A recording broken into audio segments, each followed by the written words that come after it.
Good evening. आज का जो हमारा टॉपिक रहेगा दैट विल बी सेंट्रोइडल और centre mass frame of reference. अब अगर centre of mass frame of reference है, इसका मतलब चीजों को ऑब्जर्व करने के लिए ऑब्जर्वर खुद ही आपने कौन बना दिया? सेंटर ऑफ मास। उस सिस्टम का जो भी सेंटर ऑफ मास होगा आपने उसी को ऑब्जर्वर बना दिया। तो सबसे आसान चीज से हम शुरुआत करते हैं, एक टू पार्टिकल सिस्टम से हम स्टार्टिंग करते हैं। लेट अस कंसीडर ए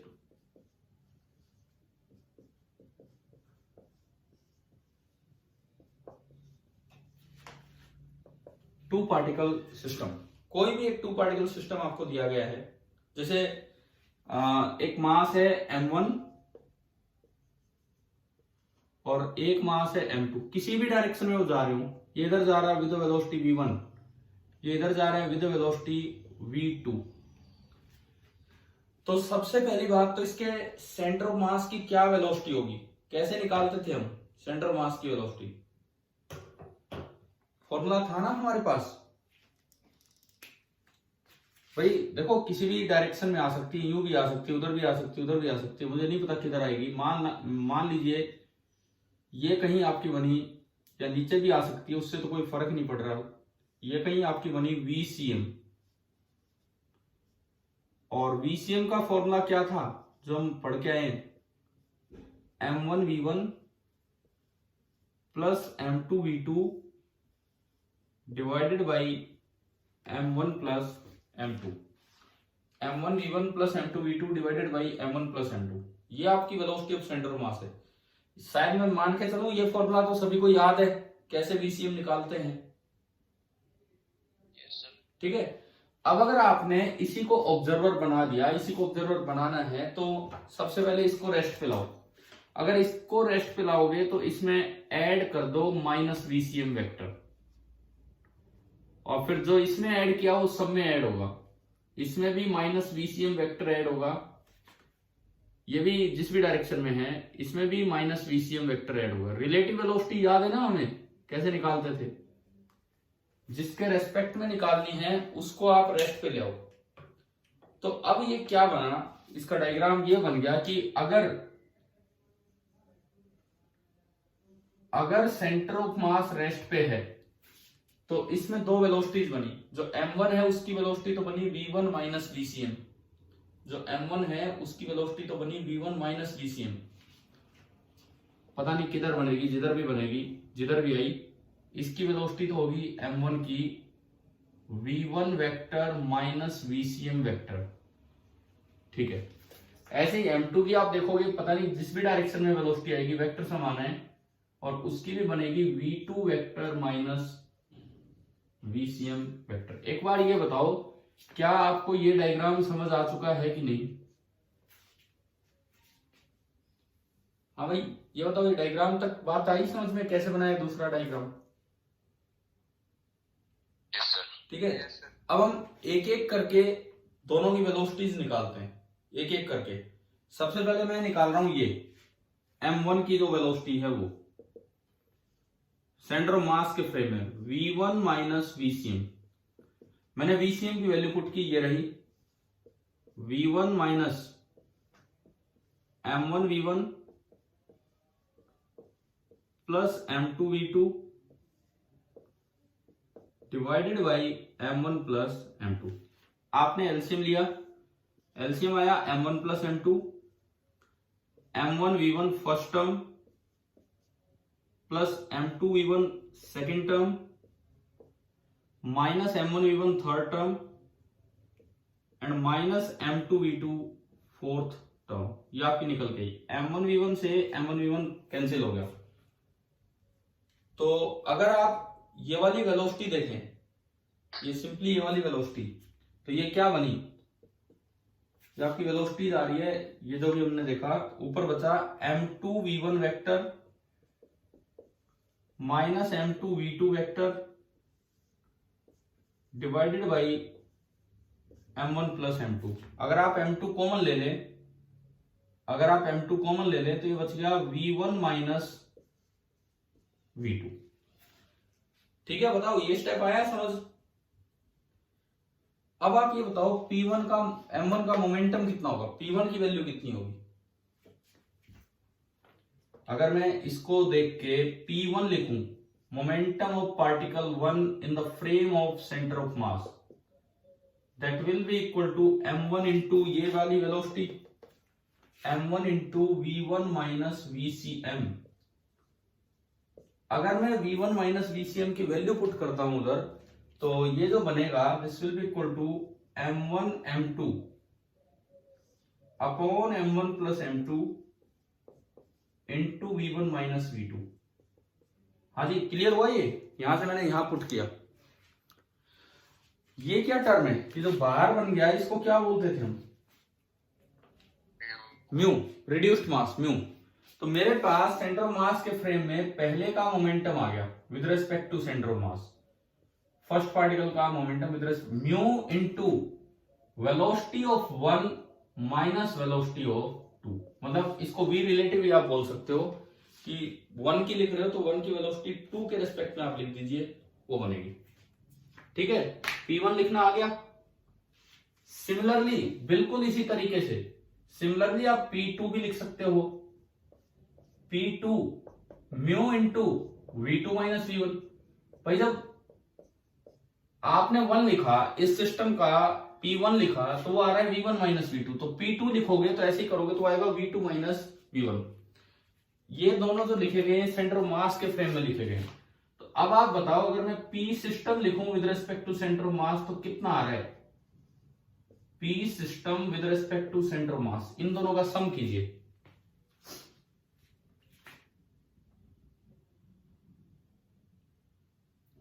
इन दोनों का सम कीजिए,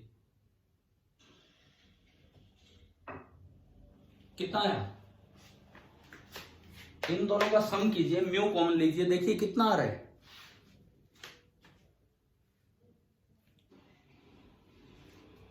भाई मैंने म्यू कॉमन लिया, अंदर बचा V1 vector minus V2 vector plus V2 vector minus V1 vector. बताओ ना कितना बचा ये।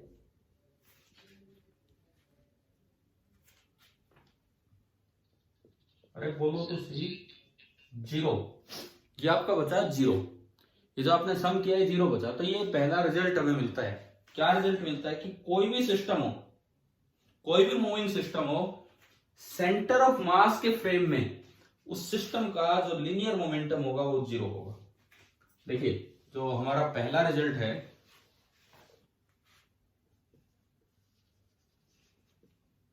वो ये है, linear momentum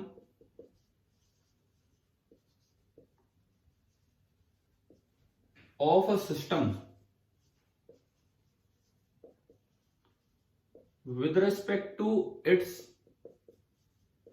center of mass is 0। ये आपका फर्स्ट रिजल्ट है कि linear momentum of a system with respect to its centre of mass 0 रहेगा। और इस रिजल्ट को लाने में ये जो दो चीजें आई हैं ये भी फॉर्मूले की तरह काम आती हैं कि अगर 2 पार्टिकल सिस्टम हो और पहले पार्टिकल का सेंटर ऑफ मास के रेस्पेक्ट में मोमेंटम लिखना है तो सीधा formula mu into V1 minus V2, मतलब इसकी वेलोसिटी दूसरे के रेस्पेक्ट में लिख दो। जैसे एक सवाल लेते हैं इसी चीज को अप्लाई करने के लिए, इस चीज को समझने के लिए।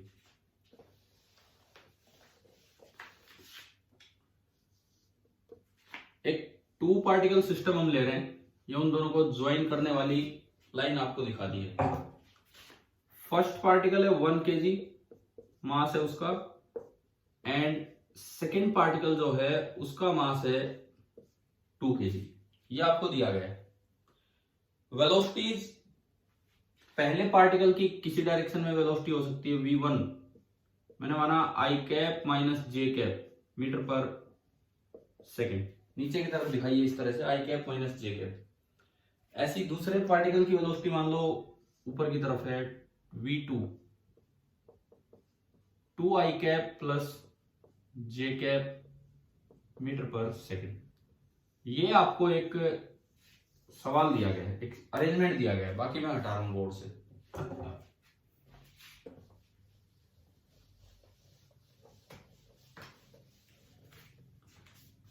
अब जो आपसे पूछते चले वो आप बताएंगे। पहली बात,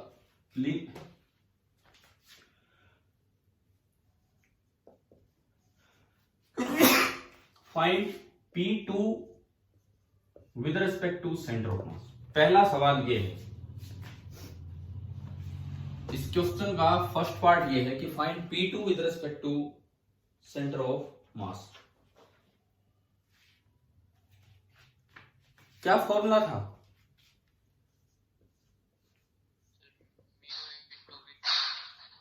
देखो P2 with respect to centre of mass is equal to mu into, किसमें से क्या घटाऊं बताओ? V2 minus V1। हाँ, V2 minus V1। Mu reduced मास कितना इस सिस्टम का? M1 M2 अपॉन, हाँ M1 M2 upon M1 plus M2 करोगे तो रिड्यूस्ड मास आ गया 2/3।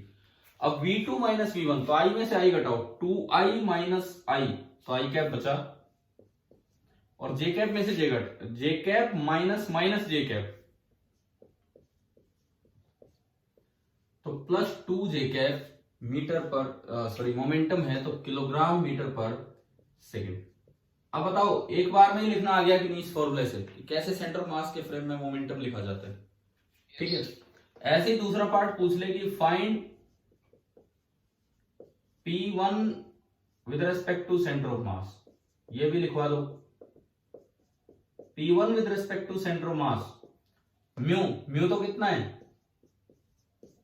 2/3 इंटू V1 माइनस V2, तो V1 माइनस V2 करोगे तो 1 माइनस 2, मतलब 1 minus 2 minus I cap minus J cap minus J cap minus 2J cap, minus common लिया मैंने तो आया minus 2/3 into I cap plus 2J cap kilogram metre पर second. और आप कंफर्म कर सकते हो क्या ये दोनों को सम करेंगे तो कट गए कि नहीं, कैंसिल हो जाएगा ये? ठीक है, तो total linear momentum of the system जो है वो आपका हो जाएगा बिल्कुल 0। तो लीनियर मोमेंटम सेंटर मास के फ्रेम में लिखना आ गया। ठीक है, अब हम देखते हैं कि काइनेटिक एनर्जी कैसे लिखी जाती है सेंटर ऑफ मास के फ्रेम में। सेंटर ऑफ मास के फ्रेम में काइनेटिक एनर्जी लिखने का क्या तरीका होता है, अब हम उस चीज पे चलेंगे।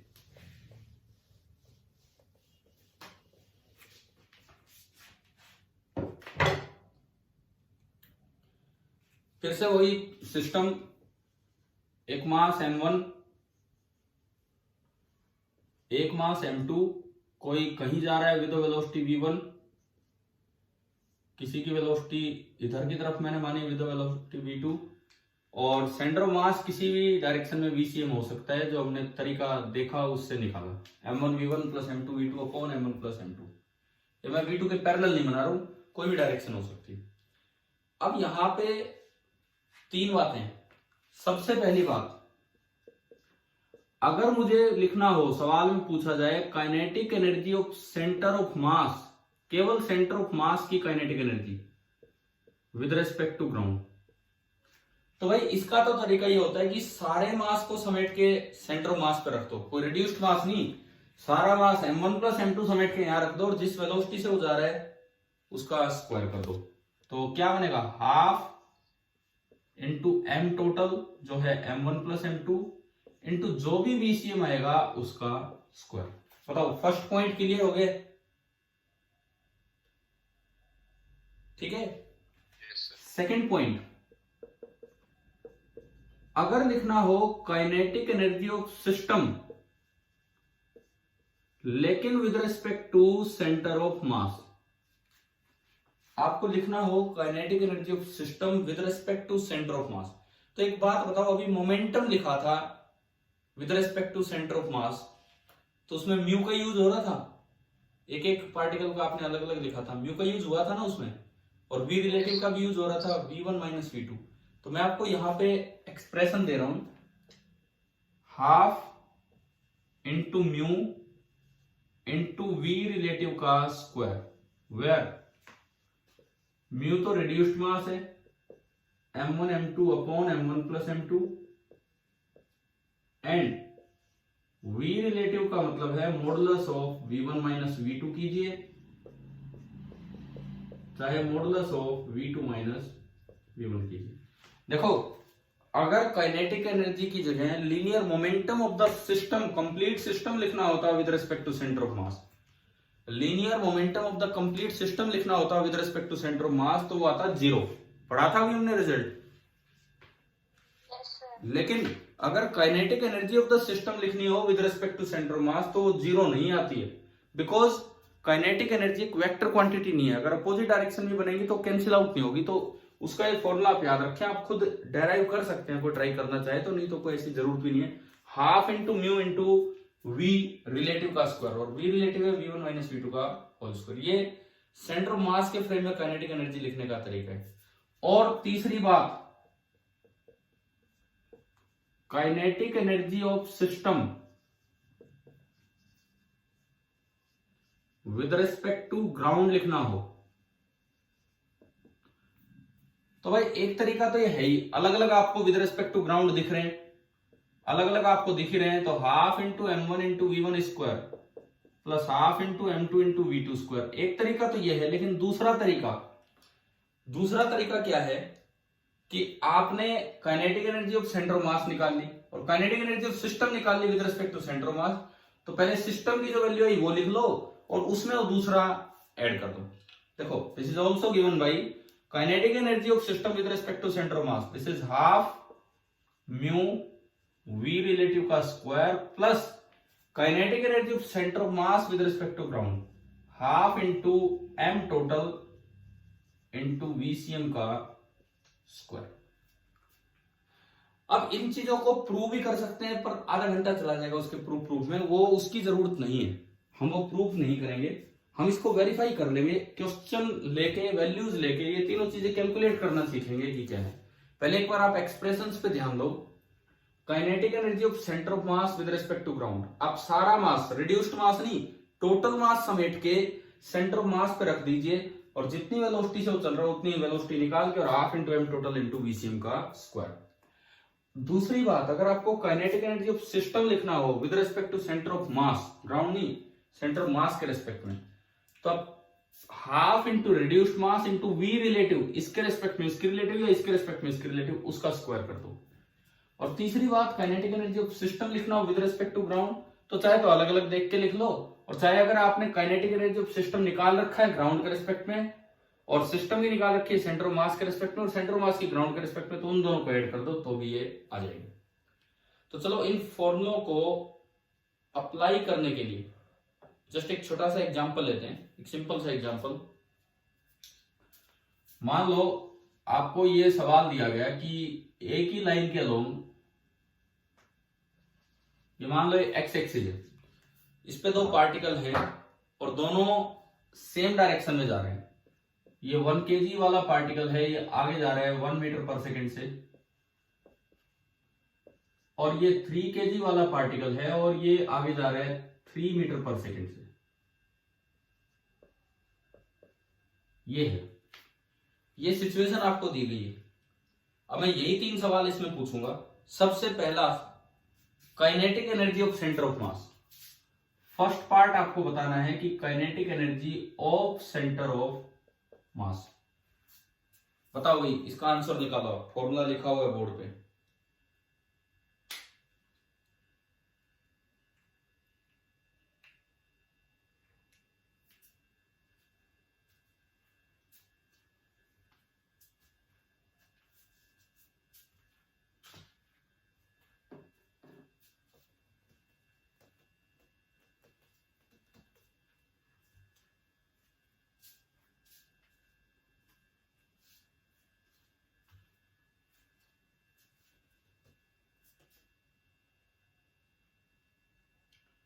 पहले तो VCM निकाल लो। पहले तो इस सिचुएशन को देख के आप VCM निकाल लीजिए। दोनों आगे की तरफ हैं, आगे वाली डायरेक्शन पॉजिटिव। M1 V1, क्या फाइनल आंसर दे रहे हो कि VCM बता रहे हो? कितना बताया? देखते हैं, सुनो। M1 V1 plus m2v2 divided by m1 plus m2, 10/4, it means 2.5 metre पर सेकेंड। ये speed of centre of mass आ गई। तो मुझे निकालनी है kinetic energy of centre of mass. तो मैंने फॉर्मूला लगाया half m total. m total कितना है 3 + 1 4 इंटू VCM का स्क्वायर 2.5 का स्क्वायर। तो अगर आप इसे सिंप्लीफाई करते हैं, अगर आप इसको सिंप्लीफाई करते हैं 12.5 जूल आप ये बता रहे हो, है ना भाई, यही आंसर बता रहे हो? हाँ जी, क्या आंसर बता रहे हो? 12.5। ठीक है, फर्स्ट पार्ट हो गया। Kinetic energy of centre mass निकालनी आ गई, मतलब विद रिस्पेक्ट टू ग्राउंड हमने निकाल ली। अब दूसरी पार्ट आपसे पूछा जाए, सेकंड पार्ट, कि काइनेटिक एनर्जी ऑफ सिस्टम बताओ with respect to centre of mass. Kinetic energy of system with respect to centre of mass, ये निकालो कितना होगा।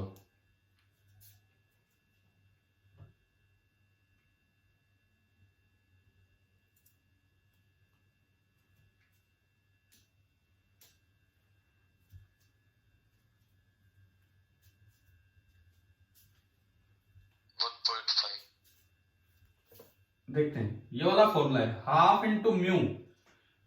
म्यू टोटल नहीं है, म्यू रिड्यूस्ड मास है। m1 m2 1 into 3/1 + 3, 3/4 into v relative का स्क्वायर। अब v रिलेटिव देखो दोनों सेम डायरेक्शन में, तो इसको रेस्ट पे लाओगे तो उसमें 3 में से घटेगा 2, तो आया 2 का स्क्वायर।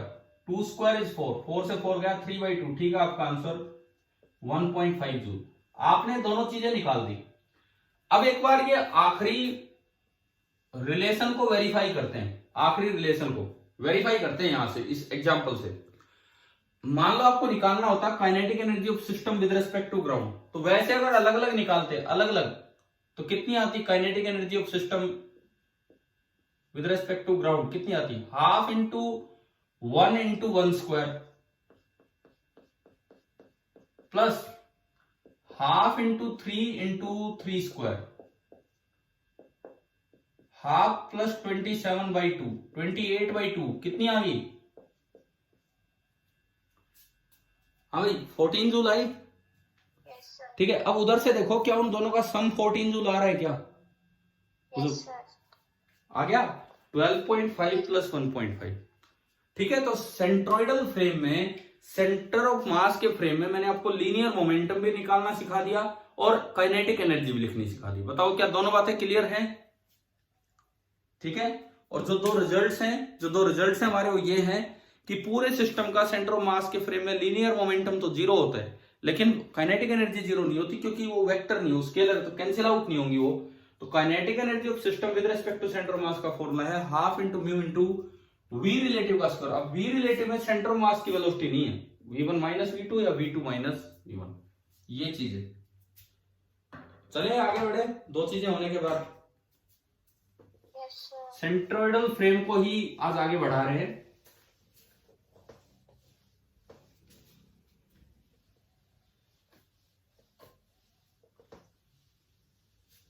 इस बार पेपर में बस थोड़ा सा ये रहेगा, जो बच्चा रिवीजन नहीं करके गया, क्योंकि मैंने कहा पिछले लेक्चर्स में बोला है टॉपिक्स इस बार मिक्स होके आ रहे हैं, पीछे वाले टॉपिक्स आ रहे हैं। मैंने कहा वेरिएबल मास सिस्टम आ रहा है, इंपल्स आ रहा है, इंपल्स मोमेंटम थ्योरम, कोलिजन जिसमें एक्सटर्नल फोर्स इंपल्सिव नहीं थे और कोलिजन जिसमें एक्सटर्नल फोर्स इंपल्सिव थे। तो पिछली 2 यूनिट्स का काम मिक्स होके इस टेस्ट में आएगा। तो अगर आप रिवाइज नहीं करके जाओगे तो यार फिर दिक्कत होगी, वहां एकदम से सवाल नहीं होंगे। इसीलिए मैंने आपसे पूछा था कि आप चाहें तो मैं वो दोबारा आपको 2 लेक्चर पर आपने कहा कि नहीं हम कर लेंगे वहां से, तो देख लेना, वो जरूर पढ़ के जाना भाई। ठीक है, नहीं तो फिर टेस्ट में दिक्कत होगी, फिर बाद में सोचेंगे कि रिवीजन नहीं किया इसलिए नहीं हुआ। क्योंकि अभी तक क्या था, हर बार टेस्ट ऐसा आ रहा था कि जो पिछले वीक में हमने पढ़ा है, पिछले 2 वीक में पढ़ा है, वही टेस्ट में आ रहा था। इस बार ऐसा हो रहा है जो 2 महीने पहले पढ़ लिया, 3 महीने पहले पढ़ लिया, वो भी इस बार टेस्ट में आ रहा है। तो थोड़ा ध्यान रखना उस चीज का। ठीक है, मेरी बात समझ में आई कि नहीं आई? मैं रोज एक बार ये बात याद दिला रहा हूं आपको। Yes sir. ठीक है, तो अब हम इसमें अगली चीज सीखे सेंट्रोइडल फ्रेम में वर्क एनर्जी थ्योरम। हमने लीनियर मोमेंटम लिखना सीख लिया, काइनेटिक एनर्जी लिखनी सीख ली। अब हम सेंट्रोइडल फ्रेम में वर्क एनर्जी थ्योरम अप्लाई करना चाहेंगे कि भाई कैसे अप्लाई हो।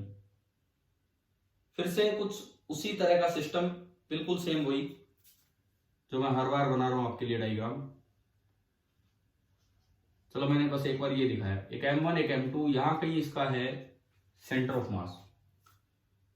अब इन जनरल हमने पढ़ा है ना कि वर्क एनर्जी थ्योरम एक यूनिवर्सल सा रूल है, कोई कंडीशन नहीं है इसको लगाने के लिए, किसी भी फ्रेम में किसी भी सिचुएशन में हमेशा ही लगता है। ठीक है, तो वर्क एनर्जी थ्योरम कहती है कि work done by all the forces that is equal to change in kinetic energy.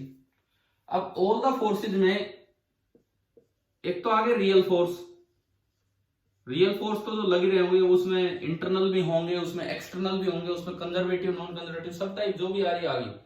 लेकिन आपने फ्रेम ग्राउंड का फ्रेम नहीं ले रखा, अगर फ्रेम सेंटर ऑफ मास का फ्रेम ले रखा है तो एक और फोर्स आ गया। कौन सा फोर्स? ये क्या लिखा है मैंने, बताओ? PF क्या लिखा है बताओ भाई? अगर आप फ्रेम चेंज कर देते हो तो एक एक्स्ट्रा फोर्स कौन सा आ जाता है? Pseudo force. Pseudo force. Pseudo force हो सकता है कि सेंटर ऑफ मास में एक्सेलरेशन हो सकता है कि सेंटर ऑफ मास में एक्सेलरेशन हो, यानी कि वो नॉन इनर्शियल फ्रेम हो। भाई बिल्कुल हो सकता है, क्योंकि वेलोसिटी चेंज हो रही होंगी। अरे हम चेंज इन काइनेटिक एनर्जी लिखेंगे तो इनकी initial speed u1 u2, final speed v1 v2, तो वेलोसिटी चेंज हो रही होगी। हो सकता है इसमें भी एक्सेलरेशन हो a1, हो सकता है इसमें भी एक्सेलरेशन हो a2, जिससे ACM आ गया। ACM आ गया और इसको ही आप फ्रेम बना रहे हो तो नॉन इनर्शियल फ्रेम है, तो एक सूडो फोर्स का भी वर्क लेना होगा। रियल फोर्सेज में तो सारे आई लिए, वो तो सारे आई लिए। सिस्टम पे बाहर से क्या लग रहा है, सिस्टम के अंदर वाले कौन से फोर्स हैं, वो ची कंजर्वेटिव ची नॉन कंजर्वेटिव, लेकिन साथ में एक PF मतलब सूडो फोर्स और आ जाएगा। And this is equal to change in kinetic energy. Kinetic energy final of the system, ये विद रेस्पेक्ट टू ग्राउंड लिखना है कि with respect to centre of mass लिखना है, बताओ?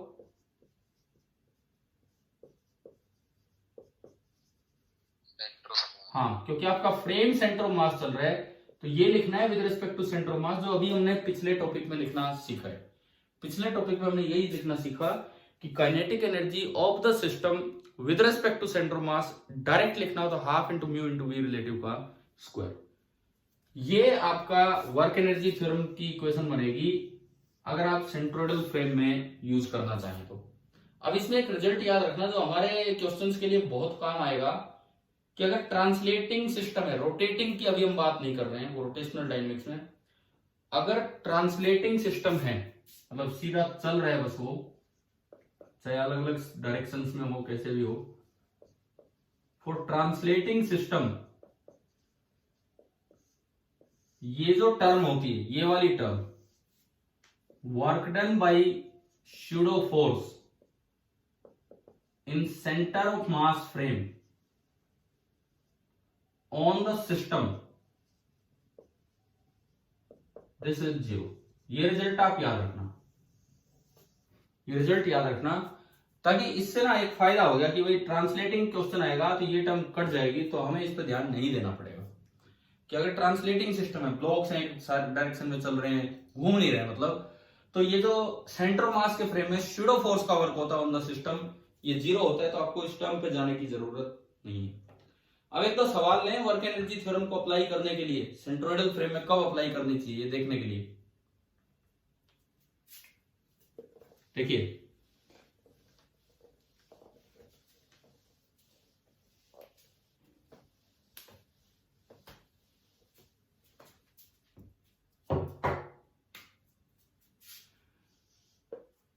आपको एक स्मूथ सरफेस दी गई है, पे दो ब्लॉक्स थे, एक का मास है m1, एक स्प्रिंग है, के क्या बोलते हैं, के अगर मैं कहूं स्प्रिंग की वैल्यू के है, के किसको बोलते हैं, के बोला जाता है फोर्स कांस्टेंट या फिर stiffness constant of spring, spring constant भी बोल देते हैं।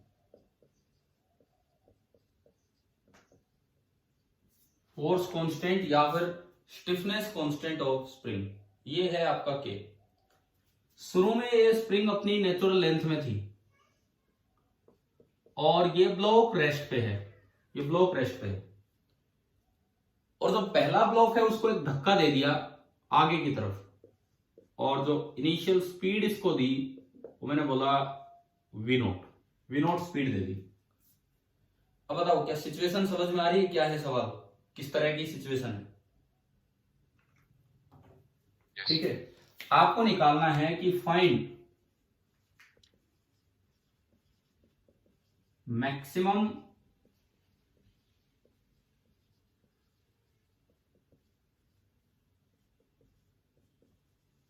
Compression in the spring, spring में ज्यादा से ज्यादा कितना कंप्रेशन होगा ये आपको बताना है। अब कोई नहीं कहने आएगा कि भाई सेंटर ऑफ मास का क्वेश्चन है या किसका है, ये तो जनरल वर्क एनर्जी का क्वेश्चन आ गया, हमें सिंपली ये सोल्व करना है।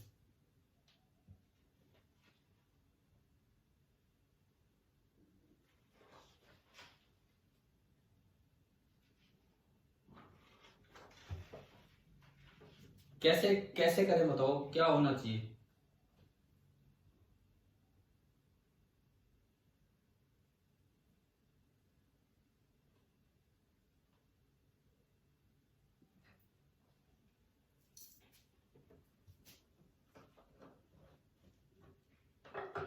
सबसे पहली बात ये बताओ कि थोड़ा अपना फोर्स वाला दिमाग लगा के कि मैक्सिमम कंप्रेशन कब होगा। देखो इसकी स्पीड v नॉट है और इसकी स्पीड है 0, जैसे ये बढ़ेगा स्प्रिंग दबेगी, स्प्रिंग दबेगी, स्प्रिंग दबेगी तो बाहर धक्का मारेगी, दोनों पे बाहर धक्का मारेगी, तो उस पे फोर्स आगे लगा और इस पे फोर्स पीछे लगा, तो इसकी स्पीड कम होनी स्टार्ट होगी कि बढ़नी स्टार्ट होगी? बताओ, दोबारा बोलो, इसकी स्पीड कम होनी स्टार्ट होगी कि बढ़ेगी? कम होगी। और अगले की स्पीड बढ़ेगी। मान लो इसकी स्पीड है 10 मीटर पर सेकेंड, उसकी है 0, शुरू में तेज आ रहा है, शुरू में तेज आ रहा है, हालांकि इसकी स्पीड कम होगी, 10 से 8 होगी, उसकी स्पीड बढ़ के 0 से 2 होगी, लेकिन अभी भी पीछे वाला तेज आ रहा है, अभी भी पीछे वाला तेज आ रहा है, तो स्प्रिंग और दबेगी, स्प्रिंग और दबेगी तो फोर्स और लगेगा, यानी कि स्पीड में यही चलता रहेगा, इसकी स्पीड कम होती रहेगी, उसकी स्पीड बढ़ती रहेगी। कब तक कंप्रेशन बढ़ेगा, कंप्रेशन कब तक बढ़ेगा बताओ? जब पिछले वाले की और अगले वाले की स्पीड बराबर हो जाए, इसकी तो कम होते होते और उसकी बढ़ते बढ़ते एक सेम वैल्यू पे पहुंच जाए, क्योंकि मान लो दोनों की स्पीड 5 और 5 होगी, स्प्रिंग दबी हुई है, तो पीछे वाले पे तो फोर्स और पीछे लग रहा है, तो उसकी तो और कम होगी, 5 से 4 होगी, और अगले की 5 से 6 होगी, तो अब 6 होगी और 4 होगी, तो फिर से अगला तेज हो गया, तो अब वो कंप्रेशन खत्म होना स्टार्ट हो जाएगा। यानी कि जो क्वेश्चन सोचने का जो लॉजिक है, क्वेश्चन सोचने का जो लॉजिक है वो ये है कि compression will be maximum, question सोचने का जो लॉजिक है वो ये है कि compression will be maximum when speeds of both the blocks are same। मैंने उसको V कॉमन बोल दिया, V कॉमन। पहले तो ये बताओ, ये पॉइंट समझ आया कि नहीं आया? हाँ भाई, ये पॉइंट क्लियर हो गया है? Yes sir. ठीक है। अब इस पे जाने के दो तरीके हैं। कोई बच्चा जाएगा ग्राउंड फ्रेम में, क्योंकि कहीं नहीं बोला कि सेंटर मास का सवाल है, तो वर्क एनर्जी का सिंपल क्वेश्चन दिखता है। कोई बच्चा जाएगा ग्राउंड के फ्रेम में, और कोई स्टूडेंट करेगा इसको सेंटर ऑफ मास के फ्रेम में। तो ग्राउंड के फ्रेम में जाओगे तो आपको वी कॉमन निकालना पड़ेगा। सेंटर ऑफ मास के फ्रेम में आप उससे बच जाओगे। कैसे बच जाओगे, क्यों बच जाओगे, सुनो।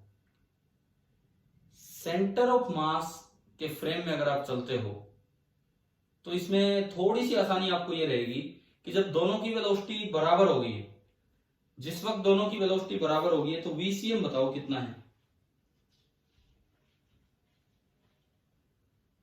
जिस वक्त दोनों की वेलोसिटी बराबर होगी, वी रिलेटिव कितना है ये बता दो। V relative 0। दोनों सेम डायरेक्शन में, दोनों इक्वल, तो वी रिलेटिव 0। और सेंटर ऑफ मास के फ्रेम में काइनेटिक एनर्जी लिखने का क्या तरीका होता है,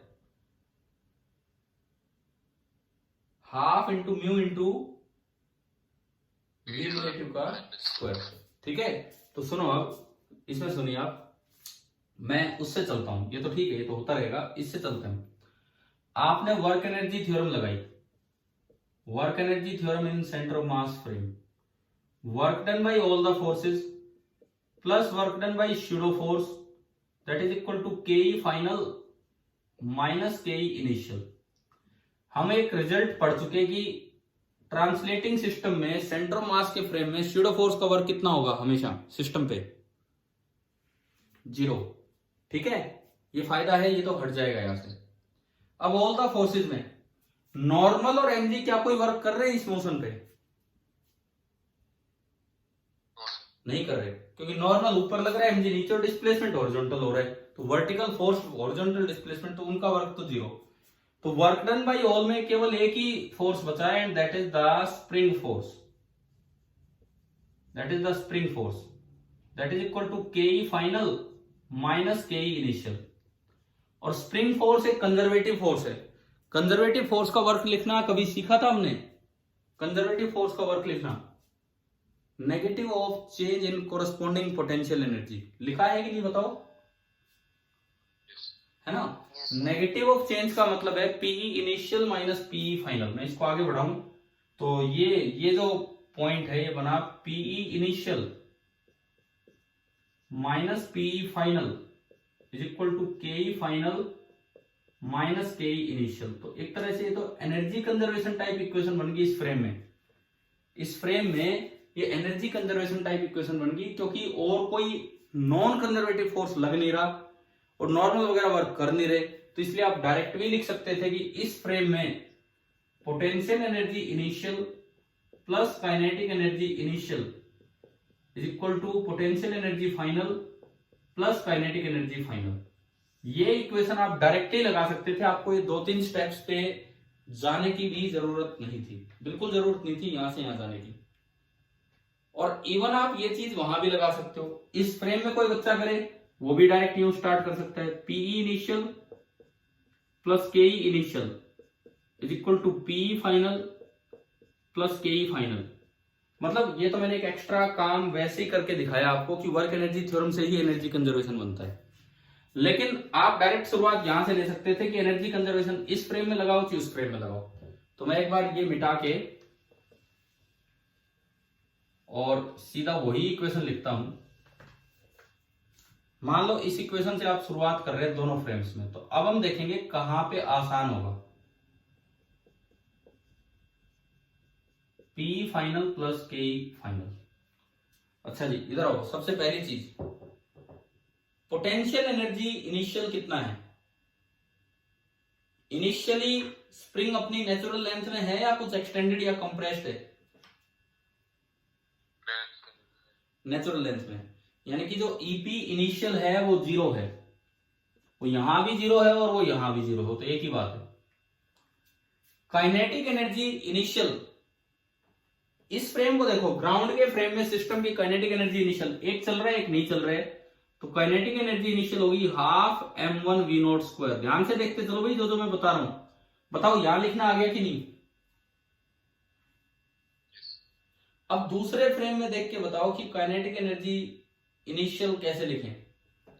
सेंटर ऑफ मास के फ्रेम में काइनेटिक एनर्जी लिखने का तरीका क्या था, हाफ इंटू म्यू। याद आ रहा होगा ना कैसे लिख रहे हैं हम, इंटू वी रिलेटिव का स्क्वायर। इस वक्त वी रिलेटिव कितना है, ये तो रेस्ट पे और ये वी नोट से जा रहा है, तो इस वक्त दोनों का वी रिलेटिव कितना है, ये रेस्ट पे है, इसके रेस्पेक्ट में वी नोट से जा रहा है, तो इस वक्त वी रिलेटिव कितना है, वी नोट।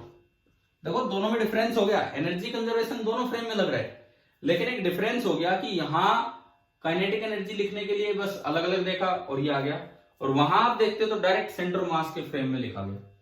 ठीक है जी, बराबर पोटेंशियल एनर्जी फाइनल। मान लो मैक्सिमम कंप्रेशन एक्स मैक्स है, let the maximum compression be x maximum, जो आपको निकालना है। तो अब आप बताएं कि पोटेंशियल एनर्जी फाइनल कितना है। स्प्रिंग अगर एक्स मैक्स दबी होगी, स्प्रिंग अगर एक्स मैक्स दबी होगी तो हाँ बिल्कुल सही, पोटेंशियल एनर्जी फाइनल यहां आएगा हाफ के एक्स मैक्स का स्क्वायर। पोटेंशियल एनर्जी फ्रेम पे डिपेंड नहीं करती है, वो यहां भी आएगी हाफ के एक्स मैक्स का स्क्वायर। स्प्रिंग की पोटेंशियल एनर्जी तो स्प्रिंग पे डिपेंड करेगी, कोई ऑब्जर्व कर लो कितनी दबी है कितनी नहीं।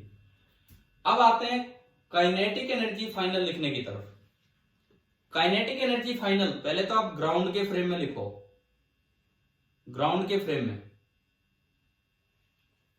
हमने माना कि उस समय दोनों की कॉमन वेलोसिटी ये है v कॉमन, तो दोनों की वेलोसिटी सेम है, तो पहले की होगी half into m1 into v common का स्क्वायर, और दूसरे की होगी half into m2 into v common का स्क्वायर, तो ये बनेगा half m1 plus m2 into v common का स्क्वायर।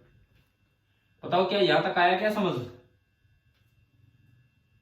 फाइनल सिचुएशन में उस समय को बोल रहा हूं जब मैक्सिमम कंप्रेशन है, जब दोनों साथ चल पड़े। देखो बड़ा इंपॉर्टेंट था पहला लॉजिक कि फोर्स से आपने पता लगाया कि कब मैक्सिमम कंप्रेशन होगा। अच्छा उधर लिखो काइनेटिक एनर्जी फाइनल, उधर लिखो जिसका एक आइडिया मैं सवाल के बीच में दे चुका हूं, जीरो। कैसे, half into mu into we relative, और जिस वक्त दोनों की वेलोसिटी कॉमन है उस वक्त वी रिलेटिव दोनों की जीरो हो जाएगी, तो यानी कि half into mu into we relative zero हो जाएगा, और ये आ गया जीरो। अब मुझे एक्स मैक्स निकालना है। क्या ये इक्वेशन मुझे आंसर दे रही है, इसमें एक अननोन है कि दो अननोन है,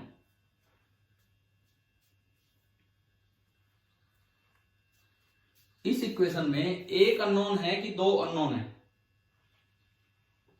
दो। कौन कौन से, एक तो एक्स मैक्स जो मुझे निकालना, और कौन है इसमें अननोन,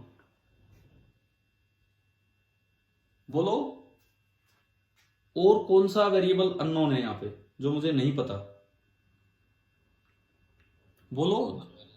कॉमन वेलोसिटी। यहां पे अगर मैं देखता हूं तो मेरे पास दरअसल दो अननोन आ गए, एक तो एक्स मैक्स और एक वी कॉमन, ये दो अननोन है। अब एक इक्वेशन में अगर दो अननोन हो तो क्या वो सोल्व होती है, नहीं होगी, मुझे एक और इक्वेशन बनानी पड़ेगी। लेकिन उधर देखो, क्या उधर एक ही इक्वेशन से आंसर आ रहा है, तो इससे आंसर निकालो। हाफ से हाफ गया, क्या चाहिए था मुझे, एक्स मैक्स, के नीचे गया तो म्यू बाई के का under root into v naught, यानी कि मेरा एक्स मैक्स आया, एक्स मैक्स निकल के आ रहा है under root of mu by K, और स्क्वायर रूट से बाहर आके वी नोट, और म्यू हम जानते हैं म्यू कितना होता है, तो जो इसका आंसर आया इस सवाल का वो आ गया वी नोट तो बाहर है into under root of mu by K, m1 m2 upon के है और m1 प्लस m2। तो अब बताओ फ्रेम चेंज करने से कैसे ये सवाल आसान हो गया, नहीं तो ये एक और हमें सोचना पड़ता, एक और इक्वेशन पे जाना पड़ता तब जाके होता। सेंटर मास के फ्रेम का फायदा समझ आ रहा है क्या है। अब अगर मान लो आप, हो सकता है दिमाग में वो ना आता हो सकता है वर्क एनर्जी के क्वेश्चंस करने लग रहे हो, ये कहां से दिमाग में आएगा सेंटर मास। अगर मैं इसको आगे बढ़ाऊं तो कैसे दूसरी इक्वेशन बनाऊं जिससे सोल्व हो। मैं सोल्व नहीं करवा रहा, मैं बस आपसे ये पूछ रहा हूं कि सेकंड इक्वेशन और क्या ले इन अननोन्स में।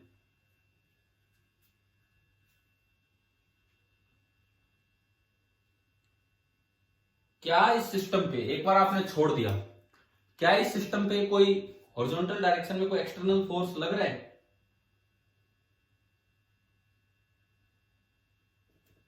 क्या इस सिस्टम पे हॉरिजॉन्टल डायरेक्शन में कोई एक्सटर्नल फोर्स लग रहा है कि नहीं लग रहा है, बताओ।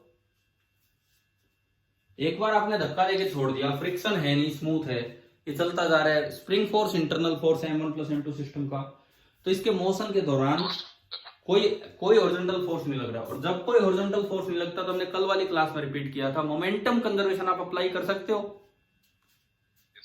तो इस पे इनिशियल मोमेंटम कितना है, अब सेंटर ऑफ मास का कोई रोल नहीं ले रहा मैं, इनिशियल मोमेंटम कितना है m1v0 + 0, और फाइनल मोमेंटम कितना होगा m1 × v common plus m2 × v common. समझ में आया? ये एक एक्स्ट्रा इक्वेशन बनेगी, मोमेंटम कंजर्वेशन की एक एक्स्ट्रा इक्वेशन बनेगी, उससे आप मोमेंटम कंजर्वेशन से v कॉमन निकालोगे, उस v कॉमन को यहां पुट करोगे, तब जाके x मैक्स निकालोगे। तो देखो कितना काफी बड़ा हो गया कि नहीं ये सवाल, कैलकुलेशन या मैनिपुलेशन करने में इनमें पुट करके वो बड़ा हो जाएगा, आंसर तो सेम ही आना है। तो अब ऐसे समझ में आता है कि सेंट्रोइडल फ्रेम की इंपॉर्टेंस क्या है। ठीक है, एक बार बताएं सभी बच्चे कि आपको ये वाला क्वेश्चन क्लियर हो गया है, हर एक बच्चे को समझ आ गया है? आ गया तो मैं फिर एक सवाल दे रहा हूं आपको करने के लिए।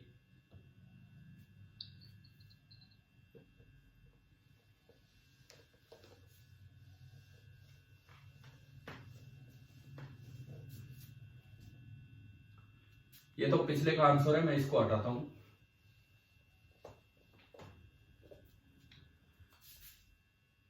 अब इस बार क्वेश्चन ये है कि ये पूरा सिस्टम रेस्ट पे था, इनिशियली रेस्ट पे था, ये भी रेस्ट पे, ये भी रेस्ट पे, और आपने क्या किया, दूसरे ब्लॉक पे M2 पे बाहर की तरफ लगातार एक फोर्स लगाते हुए आप खींचना स्टार्ट कर रहे हैं F, और ये F जो है वो कांस्टेंट है, ये जो F है ये कांस्टेंट है। अब आप ये बताओ, स्प्रिंग एक्सटेंड मतलब इलोंगेट होगी कि कंप्रेस होगी? इलोंगेट। तो आपको निकालना है find the maximum elongation in the spring, maximum elongation in the spring, और इस इलोंगेशन को मैंने बोल दिया x मैक्स। ये जो इलोंगेशन है इसको मैंने नाम दे दिया x मैक्सिमम, ये आपको निकालना है। सोचिए भैया, आप चाहे तो 5 मिनट लीजिए, चाहे तो इसे ट्राई कीजिए एक बार, उसके बाद हम आगे बढ़ेंगे कि कैसे करना है कैसे नहीं।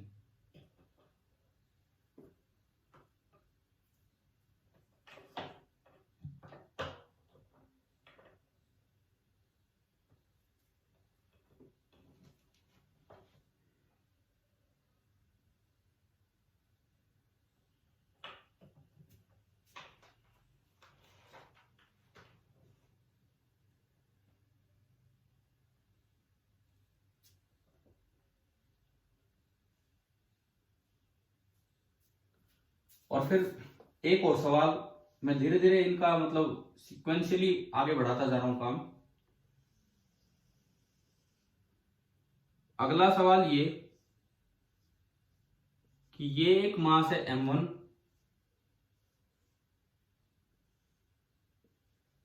और ये एक मास है M2,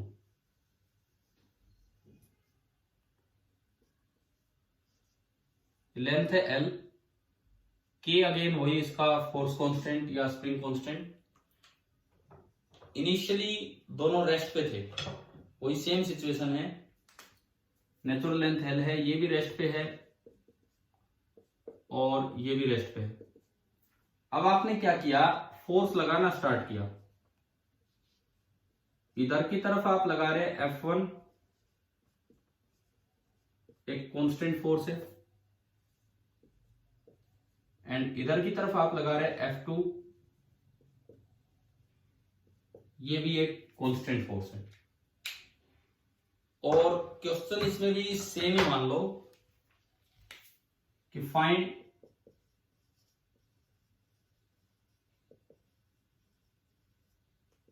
मैक्सिमम इलोंगेशन, जिसको आपने बोला एक्स मैक्स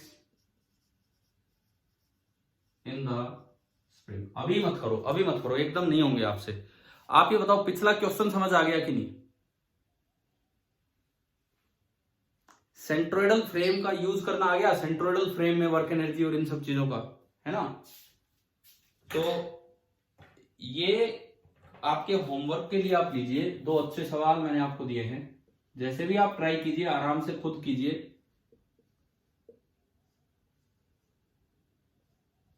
कल के लेक्चर से पहले आप ये दोनों सवाल करके रखेंगे। भाई देखो क्वेश्चन बड़ा क्लियरली मैंने लिखे हैं बोर्ड पे, क्या नोट कर लिया आपने? नहीं किए तो कर लो 2 मिनट।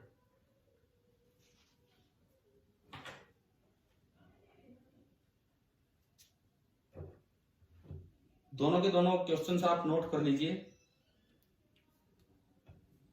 आंसर दूं क्या इनके या कल?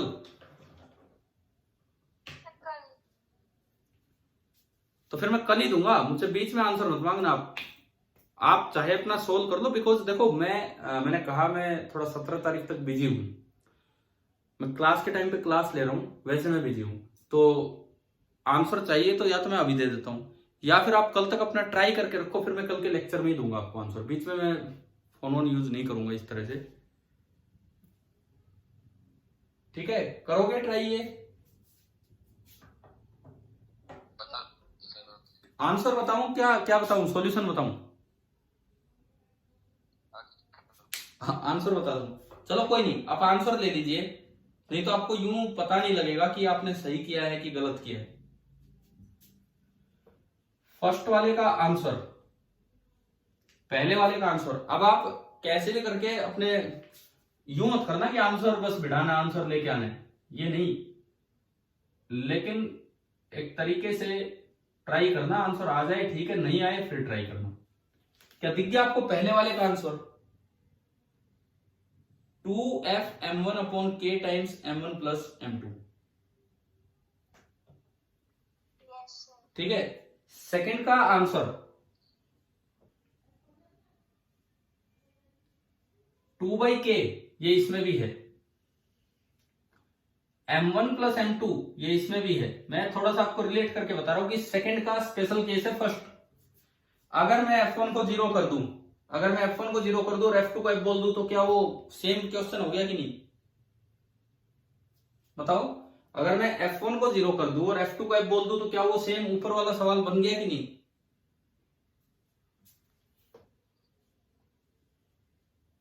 m1 f2 plus m2 f1। अब आप इसमें देखो, अगर मैं f1 को 0 कर दूं, मान लो मैंने f1 को 0 किया तो वो टर्म खत्म। f2 को 1 कर दूं ना, सॉरी f2 को f कर दूं, तो ऊपर क्या बचा? अगर मैं f1 को 0 कर दूं और f2 को f लिख दूं, तो ऊपर m1f बच गया। m1f क्या यही है क्या इसके आंसर में, ऊपर m1f? अरे जब मैं बात समझा रहा हूं समझ में आ रही है आपको कि ऊपर वाला सवाल एक स्पेशल केस है इस क्वेश्चन का। अगर ये हो गया तो वो अलग से करने की जरूरत नहीं है।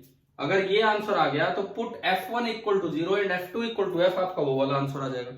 लेकिन अगर वो आ गया तो उसके बाद ये ट्राई करना है। तो सीक्वेंस है, पहले वो ट्राई कीजिए फिर ये ट्राई करेंगे। बताओ आप कल तक ये पार्ट कर लेंगे कल वाली क्लास के लिए, ठीक है? अब मैंने आंसर देना चलो थोड़ा सा ठीक इसलिए रहा है आंसर देना, नहीं तो आपको ना आप करके बैठ जाते 2 मिनट में, आपको आइडिया नहीं होता आप सही निकाल भी पाए हैं कि नहीं। अब जब तक आंसर नहीं आता है आप फिर से ट्राई करेंगे, नहीं आता है फिर ट्राई करेंगे, चाहे ग्राउंड के फ्रेम में करना पड़े चाहे सेंटर मास के फ्रेम में करना पड़े। तो ये तो वर्क एनर्जी का क्वेश्चन है जो हमने सेंटर मास से रिलेट किए हैं, इस तरह के सवाल, ठीक है? तो आप बताओ क्या सेंट्रोइडल फ्रेम तक के पॉइंट्स, ये जो कुछ क्वेश्चंस हमने लिए सेंट्रोइडल फ्रेम पे, क्या यहां तक की चीजें समझ में आई कि नहीं आई? ठीक है? अब है ना, अब ऐसा है कि यूं मत करना। देखो एक जो कॉमन मिस्टेक होती है, क्वेश्चंस तो मिल ही जाते हैं कहीं ना कहीं, ऐसा मत करना जी मिस्टेक ही होगी आपकी, नेट पे सर्च कर लिया कि इसका सॉल्यूशन देख लें फिर अगली क्लास तक हम कर पाएंगे, या फिर किसी बुक से ढूंढ लिया 2-4 किताबें उठा के, ऐसे नहीं। आपको तो मैंने आंसर ही बता दिए हैं, तो अब आपको कोई और मदद नहीं लेनी है, बस अपने आप सोल्व करेंगे तो जाके बात बनेगी। ठीक है, समझ आया? अब मैं एक क्वेश्चन और लेता हूं इसके बाद, ये तो आप ट्राई करेंगे। देखिए,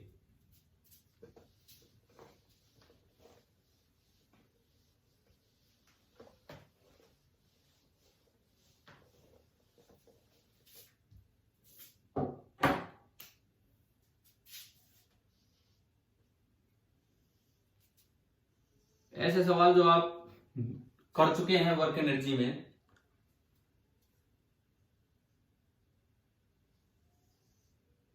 इस तरह का ये अरेंजमेंट है, ये हाइट है h,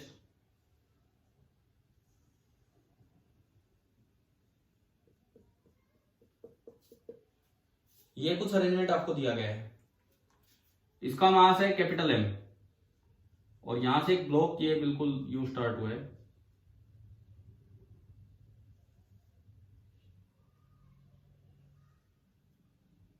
एक मास है स्मॉल m, और ये वाला मास है कैपिटल M। इसको रिलीज किया है और ये सब कुछ स्मूथ है। हाँ, इसके इस एंड पे ना एक स्प्रिंग फिट कर रखी है, जो अभी अपनी नेचुरल लेंथ में है, और उसका स्प्रिंग कांस्टेंट है k। सिस्टम को रिलीज कर दिया। ठीक है, आपको ये बताना है वही काम, maximum compression of the spring. Compress होगी इस बार स्प्रिंग, फाइंड मैक्सिमम कंप्रेशन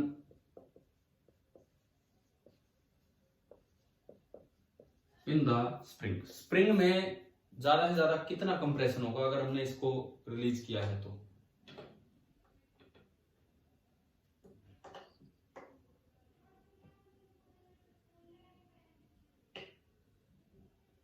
ये जो भी है, ये सब कुछ फ्री है चलने के लिए, कहीं कोई फ्रिक्शन नहीं है, कोई फ्रिक्शन नहीं है, मतलब ये भी चल सकता है, ये भी चल सकता है, कोई भी चल सकता है, और ये सब कुछ फ्री है चलने के लिए। अब आपको बताना है कि ये कैसे निकालें।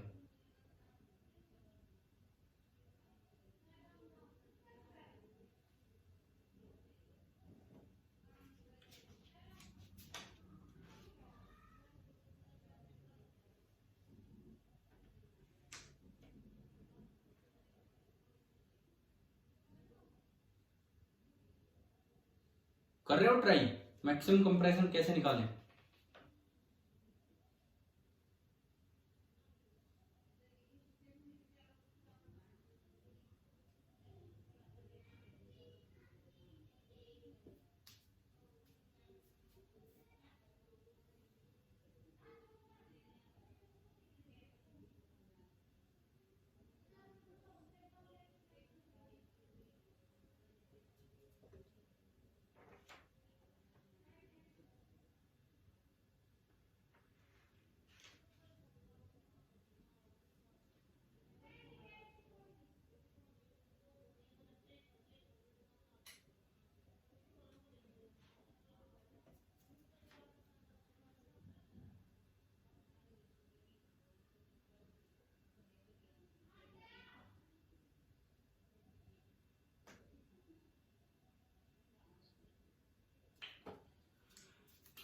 चले बताऊं मैं।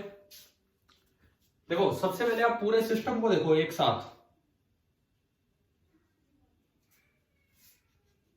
ये जो भी पूरा सिस्टम है, देखिए इधर ध्यान दीजिए, मैंने आपको समय दिया थोड़ा 2-3 मिनट, कोई बात नहीं, हुआ नहीं हुआ, इधर देखो। ये जो भी पूरा सिस्टम है, इस सिस्टम पे हॉरिजॉन्टल डायरेक्शन में बाहर से कोई फोर्स लग रहा है कि नहीं लग रहा है? बताओ। इस सिस्टम पे हॉरिजॉन्टल डायरेक्शन में बाहर से कोई फोर्स लग रहा है कि नहीं लग रहा है? बताओ, बोलो यार, जवाब दो तभी तो सवाल है। क्या इस सिस्टम पे बाहर से हॉरिजॉन्टल डायरेक्शन में कोई एक्स्ट्रा फोर्स लग रहा है? फ्रिक्शन है नहीं, स्प्रिंग ये और ये सब इंटरनल पार्ट्स हैं। बताओ, है कि नहीं है? नहीं है। F external in horizontal direction, horizontal direction में जो एफ एक्सटर्नल है सिस्टम पे वो आपका बिल्कुल जीरो है, जीरो दिया गया है, मतलब दिख रहा है हमें यहाँ पे। इसका मतलब ये है कि पी सिस्टम हॉरिजॉन्टल डायरेक्शन में, पी सिस्टम हॉरिजॉन्टल डायरेक्शन में जो है वो क्या रहेगा, बिल्कुल कांस्टेंट रहेगा। अब जब इसको रिलीज किया, तो पी इनिशियल कितना है, रिलीज किया मतलब इसको यहां से छोड़ा गया पूरे सिस्टम को, तो कुछ चल ही नहीं रहा था, तो पी इनिशियल कितना है, zero. P initial horizontal zero है, तो पी फाइनल मतलब मैक्सिमम कंप्रेशन के वक्त जो पी फाइनल होगा वो भी कितना होना चाहिए, जीरो होना चाहिए। भाई मैक्सिमम कंप्रेशन जब होगा उस समय जो पी फाइनल होना चाहिए वो भी कितना हो जाना चाहिए, जीरो हो जाना चाहिए कि नहीं, बताओ। समझ में आ रहा है? मैक्सिमम कंप्रेशन के वक्त क्योंकि पी इनिशियल जीरो है तो पी फाइनल भी जीरो होना चाहिए। अब बात यह आती है कि पी फाइनल जीरो है, पी फाइनल मतलब मैक्सिमम कंप्रेशन। मैक्सिमम कंप्रेशन कब होगा, जब दोनों की वेलोसिटी क्या हो जाए, सेम हो जाए, तभी तो होगा मैक्सिमम कंप्रेशन। जब इस ब्लॉक की और इस आगे वाले हिस्से की मतलब कैपिटल एम की दोनों की वेलोसिटी सेम हो जाए तो मैक्सिमम कंप्रेशन होगा, और उस वक्त मोमेंटम जीरो है। इसका मतलब जो वी फाइनल होगा वो ही आपका कितना हो जाएगा, जीरो। और वी फाइनल जीरो होने का मतलब है कि काइनेटिक एनर्जी फाइनल आपकी जीरो होगी। जस्ट मैंने आपको स्टार्ट करके दिया है बिकॉज आप थोड़ा सा दिमाग खुद लगाएंगे और इसको भी कंप्लीट करेंगे, ठीक है। खुद सोच के ये वाला पार्ट भी आप कंप्लीट करेंगे, किस तरह से करना है किस तरह से नहीं करना है। क्लियर है?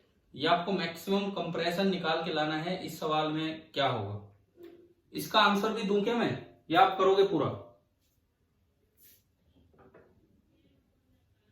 हाँ भाई, इसका जो आंसर है ये भी चाहिए या आप खुद निकाल लोगे, बताओ। अरे बोलो, जल्दी बोलो, फिर मैं क्लास को फिनिश ही कर रहा हूं। आंसर बताऊं? चलो ठीक है, इसका जो आंसर दिया गया है दैट इज 2mgh/k।